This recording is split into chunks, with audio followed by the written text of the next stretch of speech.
Night hero வீட்டுக்கு வரான். வீட்டுக்கு வந்து பார்த்தா ஹீரோயின் வந்து செம செட்டப்போட கெட்டப்போட உட்காந்துக்கிட்டு இருக்கா. பார்த்த உடனே அவனுக்கு செம ஷாக்கு. நம்மளால இருக்காது, இதெல்லாம் பண்ண மாட்டாளே அப்படின்ற மாதிரி அவன் மூச்சுக்கிட்டு இருக்கான்.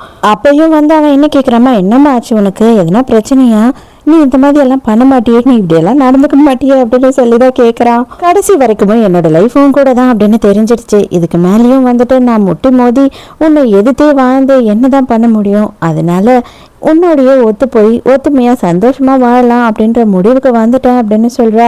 ஹீரோக்கு ஐயோ உண்மையாவே நம்ம பொண்டாட்டி மாறிட்டாளா அப்படின்னு சொல்லி பயங்கர சந்தோஷமாயிடுது. ஹீரோக்கு ஏதோ ஒரு ட்ரக் வந்துட்டு ஒயின்ல கலந்து கொடுத்துட்றா. சோனியா தான் இதை கொடுக்க சொல்லியிருக்கா. அதாவது ஹீரோ படுத்து தூங்கிடுவான், அப்ப நீ எஸ்கேப் ஆயிடலாம், நான் வந்து உன்னை பத்திரமா கூட்டிட்டு போறேன் அப்படின்னு சொல்லியிருக்கா.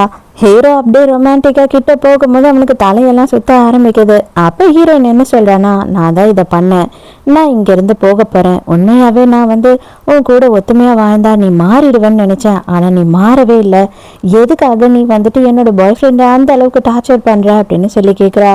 நீ என்ன சொல்லிட்டு இருக்க, நீ என்னத்தை எனக்கு கொடுத்த, அது மட்டும் இல்லாம நான் வந்து அவனை எதுவுமே பண்ணலையே, நீ ஏன் என்னை நம்ப மாட்டேன், தயவு செஞ்சு என்கிட்ட வந்து கொஞ்சம் விளக்கமா சொல்லு, நானும் அவனுக்கு எக்ஸ்பிளைன் பண்றேன், நான் அவனை பார்த்து ரொம்ப நாளாவது, அவன் பக்கம் கூட நாங்கள் யாருமே போகல அப்படின்னும் போது நான் எல்லாத்தையுமே பார்த்தேன், எல்லாத்தையுமே கேட்டேன், சரி சோனியா கூட போய் சொல்வா, ஆனா நல்லா யோசித்து பாரு, என்னோட பாய் ஃப்ரெண்ட் போய் சொல்லவே மாட்டான் அப்படின்னு சொல்றா.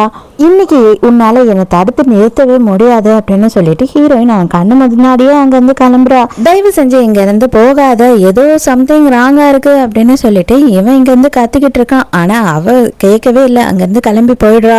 சோனியா என்ன சொல்லியிருப்பா அப்படின்னு பார்த்தா, ஜெயில இருந்து பாய் ஃப்ரெண்டை தப்பிக்க வச்சு ஒரு இடத்துக்கு கூட்டிட்டு வர நீயும் வந்துடு அப்படின்னு சொல்லியிருப்பா. அந்த இடத்துக்கு ஹீரோயின் போய் பாக்குறா, யாருமே அங்க இல்ல. சடனா பார்த்தா பாய் ஃப்ரெண்ட் அந்த இடத்துக்கு வரல, சோனியா அரேஞ்ச் பண்ண ஆளுங்க தான் வந்திருக்காங்க. உன்னை அநியாயத்துக்கு அவங்க கொல்ல சொல்லிட்டாங்க, இருந்தாலும் ஒரு அரை மணி நேரம் கழிச்சு உன்னை கொல்லலான்னு இருக்கும் அப்படின்னு சொல்லிட்டு இருக்கானுங்க. ஹீரோயின் கையிலேயே மொபைல் வச்சிருக்கா இல்லையா, டக்கு டக்குன்னு ஹீரோக்கு கால் பண்றா. அவனால அந்த போதையில இருந்து வெளியில வர முடியல, அதுக்காக என்ன பண்றான் அப்படின்னு பார்த்தா அவனோட கையை அவனே காயப்படுத்திக்கிறான். நல்ல வேலையா ஹீரோ அந்த இடத்துக்கு கரெக்ட் டைமுக்கு வந்துடுறான், ஹீரோயினையுமே காப்பாத்திடுறான். அப்பதான் அவனோட கையில பட்டிருக்க அடிய பாக்குறா இவ.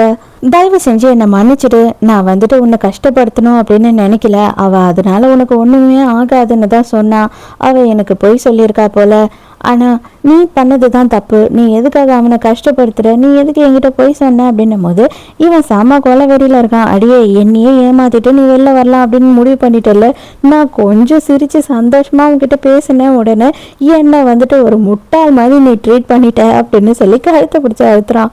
நேரா சோனியா கிட்டேயே கொண்டு போயிடுறாங்க. அங்க கொண்டு போன உடனே எதுக்காக இந்த மாதிரி எல்லாம் பண்ண, எதுக்காக ஆளெல்லாம் அரேஞ்ச்